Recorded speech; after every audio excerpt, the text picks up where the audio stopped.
Hey everyone, welcome to Judging for the Win. I'm Dave, and this is my daily ruling. Amy flashes back Lingering Souls.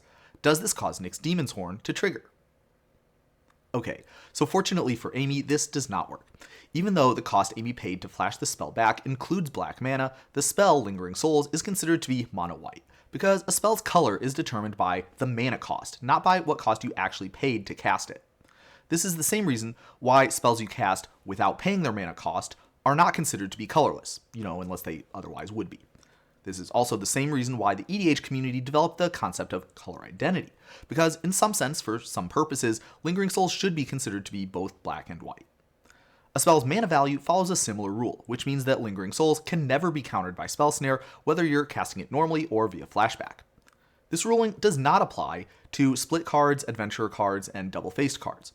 All of these have two separate sets of characteristics, and when the game needs to know something like the color or the mana value of one of these spells, it uses the characteristics corresponding to what was actually cast.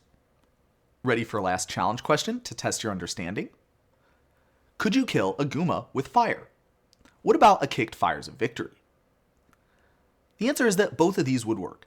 Fire is the red half of this split card, so even though its neighbor is blue, the game only sees a red spell targeting Guma in this case, which is a-okay. Similarly, even though the cost you paid to cast Fires of Victory includes blue mana, the spell is only considered to be red, meaning that it can target and damage the Guma just fine. Back in the days of OG Kamigawa, this trick was used with the splice mechanic to take some players by surprise.